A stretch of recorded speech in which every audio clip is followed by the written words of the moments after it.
आदाब। आज हम बनाएंगे पिज़्ज़ा। सब बच्चे बड़े सब पसंद करते हैं इसे, तो इसे आज हम बनाएंगे अवन में। तो चले देख लेते हैं ये किस में क्या क्या चीज़ें जाएंगी और ये किस तरह बनेगा। पिज़्ज़ा का बेस बनाने के लिए सबसे पहले हम ईस्ट को एक्टिवेट करेंगे। उसके लिए यहाँ पर मैंने लिया है हाफ कप गुनगुना पानी। ज़्यादा गर्म नहीं लेना है, बस गुनगुना हल्का सा होना चाहिए। उसमें डालेंगे 1 टेबल स्पून शुगर और साथ में हम डालेंगे ईस्ट। इस तरह से 2 टीस्पून हम ईस्ट ऐड करेंगे इसमें और इसको अच्छे से मिक्स कर लेते हैं। मिक्स करने के बाद 5 से 7 मिनट तक हम इसी तरह से इसे रहने देंगे। उस बीच ये अच्छे से फूल जाएगा। ईस्ट जो है अच्छे से एक्टिवेट हो चुकी है और हमने यहाँ पर मैदा लिया है 1 कप मैदा और लेंगे इस तरह से।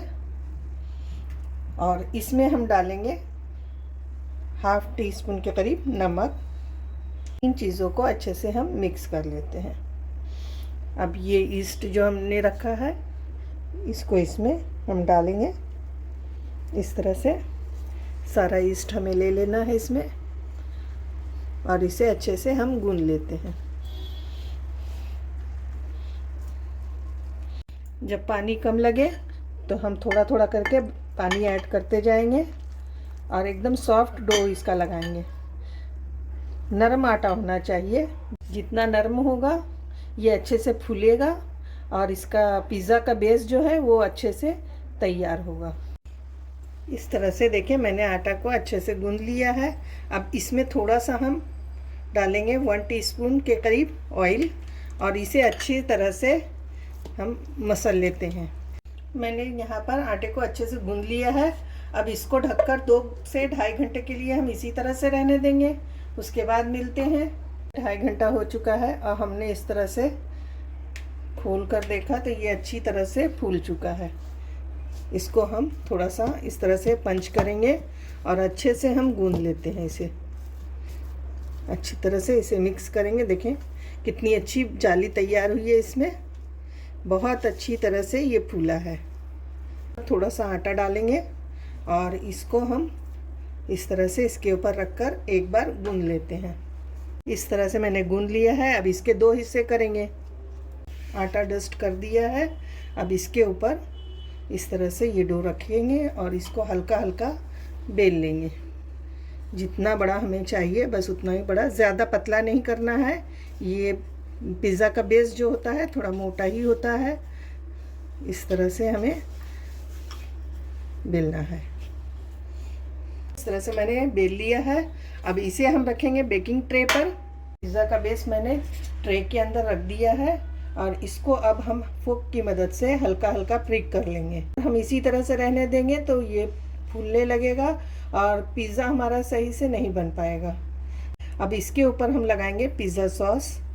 पिज़्ज़ा सॉस की रेसिपी मेरे चैनल पर आपको मिल जाएगी, आप वहाँ से देख सकते हैं या आप रेडीमेड भी लेना चाहें तो वो भी ले सकते हैं। जितना आपको पसंद हो आप उतना ही लगाएं। पिज़्ज़ा सॉस अच्छे से लगा दिया है। अब पिज़्ज़ा है तो इसमें चीज़ तो जाना ही है और जितना ज़्यादा चीज़ हम डालेंगे उतना टेस्टी हमारा पिज़्ज़ा बनकर तैयार होगा। तो इस तरह से हम पूरे पिज़्ज़ा पर इस चीज़ लगा लेंगे। अब यहाँ पर मैंने कुछ सब्जियाँ ली है इस तरह से। आपके पास और कोई सब्ज़ी है लगा सकते हैं आप। जैसे यहाँ पर कॉर्न भी आप लगा सकते हैं। साथ में आप यहाँ पर मशरूम वगैरह लगा सकते हैं, पनीर लगा सकते हैं। जो आपको पसंद हो वो आप इसमें लगा दें। यहाँ पर मेरे पास शिमला मिर्च है, टमाटर है और प्याज है। इन चीज़ों को मैं इस तरह से पिज़्ज़ा के ऊपर लगा लूँगी। सभी चीज़ों को अच्छे से लगा लिया है। अब बाकी के बचा हुआ चीज़ भी हम इसके ऊपर ऐड करेंगे। मैंने आपसे कहा ही था कि जितनी चीज़ डालेंगे उतना अच्छा और मज़ेदार सा पिज़्ज़ा हमारा बनकर तैयार होगा। 10 मिनट से मैंने ओवन को प्रीहीट कर लिया है। अब इसे बेक कर लेते हैं 180 डिग्री पर 20 मिनट के लिए।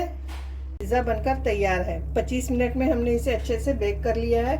बहुत ही मज़े का बना है। अब इसके ऊपर थोड़ा सा हम ऐड करेंगे चिली फ्लेक्स। जितना आपको पसंद हो आप अपने हिसाब से कम ज़्यादा चिली फ्लेक्स कर सकते हैं। साथ ही में ऐड करेंगे हम थोड़ा सा ऑरिगेनो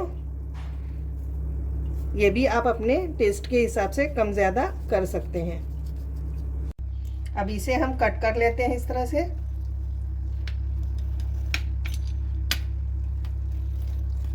जितना बड़ा पीस आपको चाहिए अपने हिसाब से आप कट कर लें। ये देखिए किस तरह का, कितना मज़े का हमारा ये पिज़्ज़ा बनकर तैयार है। हमारा पिज़्ज़ा बनकर तैयार है। आपको ये रेसिपी कैसी लगी ज़रूर बताएं, और अगर अच्छी लगी हो तो लाइक और शेयर करें। चलें मिलेंगे फिर नई रेसिपी के साथ। अल्लाह हाफिज़।